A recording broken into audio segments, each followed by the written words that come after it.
Hello, fourth grade, and Happy New Year! To kick off our first art project of the 2021 year, I wanted to do something that is fun and kind of challenging. So for today, you're going to choose an animal to make an animal portrait that is symmetrical. Let's first talk about what symmetry is and how we're going to use that in these animal portraits.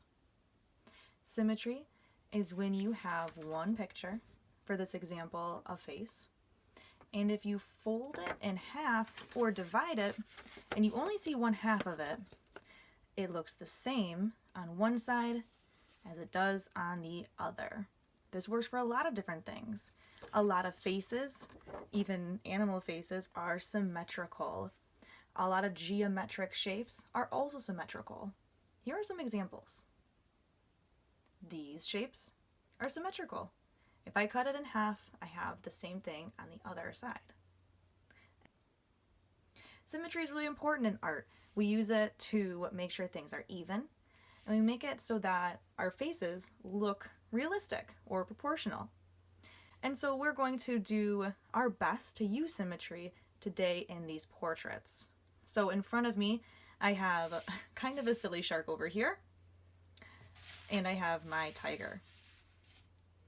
Before you even start, I'm going to have you go on Schoology, and there's a website, National Geographic. They're famous for their research with animals, and you can look up any animal you can imagine. When you start looking up animals, I want you to choose one that either interests you or one that looks really intriguing. Whatever you would like. Most animals are symmetric. That means that their face, like these guys, are the same on one side as they are on the other. That's important for today because that's how we're making these symmetrical animal portraits. But we're going to use a technique that is actually really fun, and it's called crayon rubbings. So today we're really only drawing one half of that face. I'm going to show you the trick that us artists use to transfer anything that we drew on one side perfectly to the other to help us with these animal portraits. This is a two-part project. So we're going to take today to brainstorm, draw, take our time drawing because sometimes it can be really frustrating, outline it in crayon, and do the technique of transferring it to the other side. And then we're going to stop.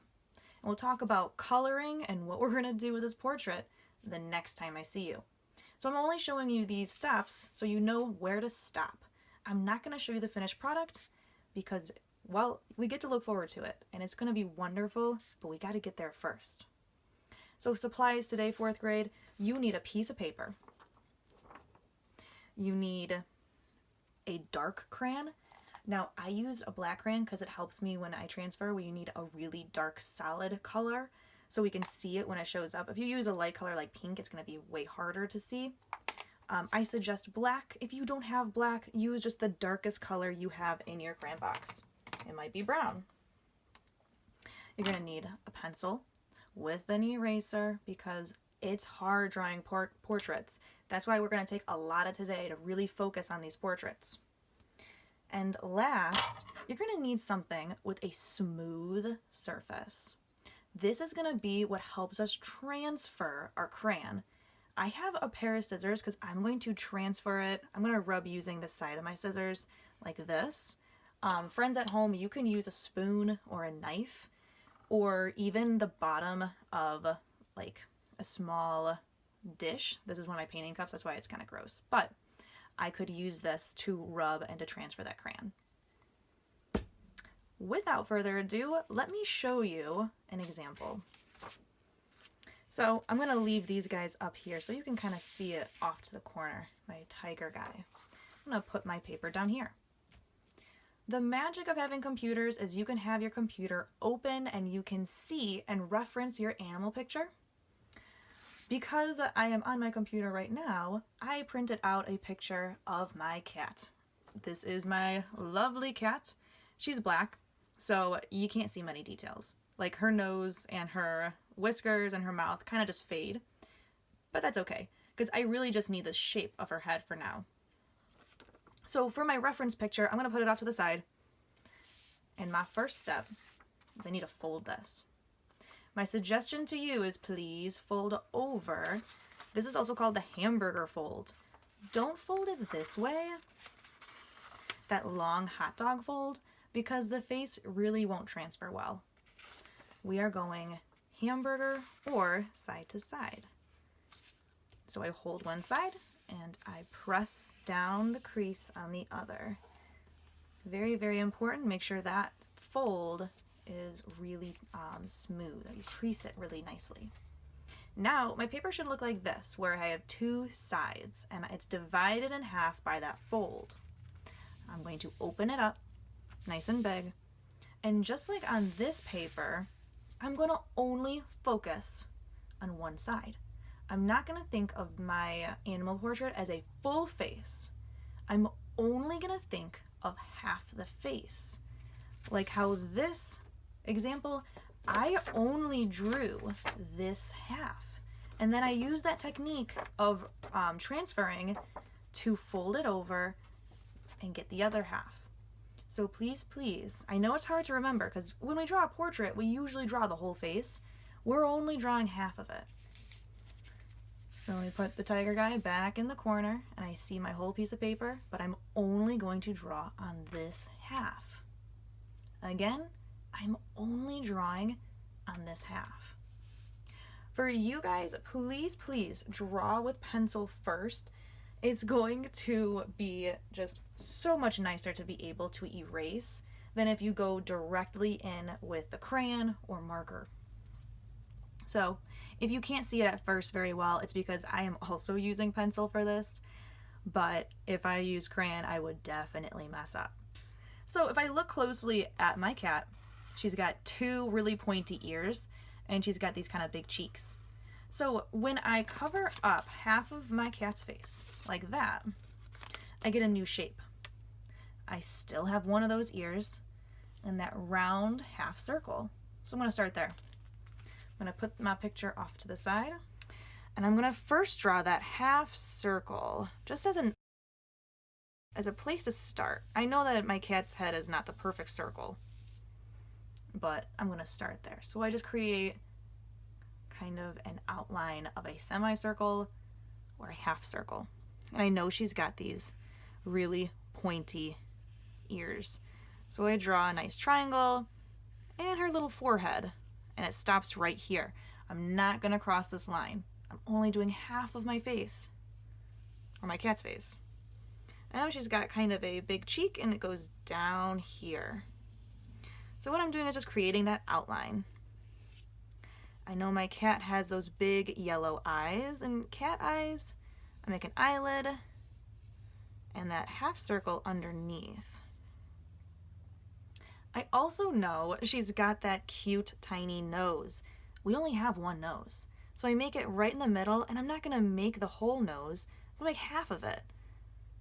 So I make it almost like a triangle, but there's like a little indent for her little nostril right in there. Only making half.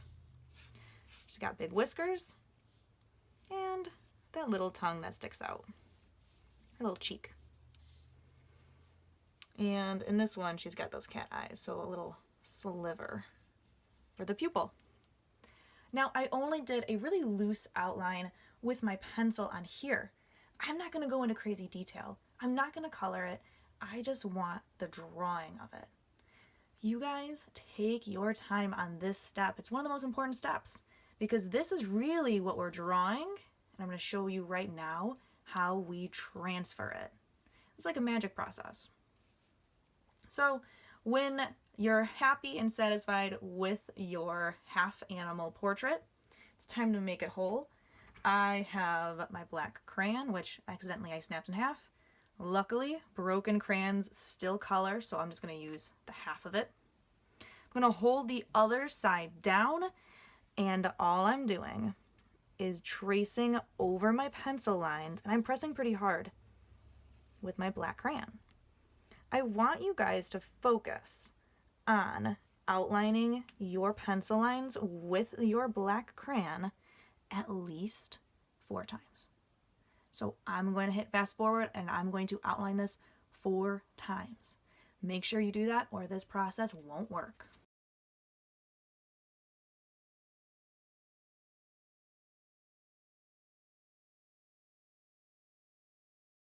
All right, so at the end of my outlining, my crayon, it almost sounded like sticky because there's so much wax sitting on those places that I outlined, and that's what you want. Now we're gonna refold. So we're going to kind of hide the face we just drew, refold it, and you can kind of see through it right now.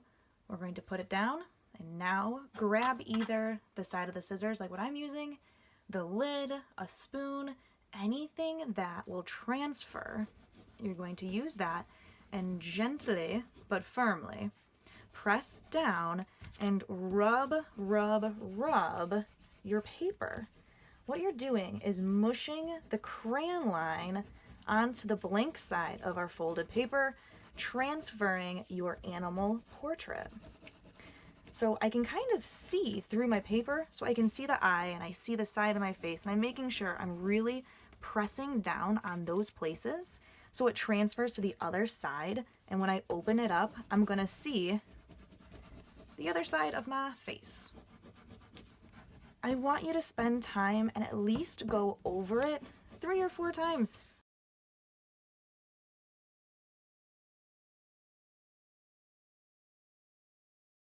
All right, so now we open it up, and like magic, we have a crayon imprint of the other side of our face. I'm gonna go right back in with my crayon and I'm gonna re-outline it just to have a stronger line. But look how cool! Now I don't have to worry about if the eyes match, the whiskers match, or the other side of the mouth, because it is already the exact same. It is symmetrical.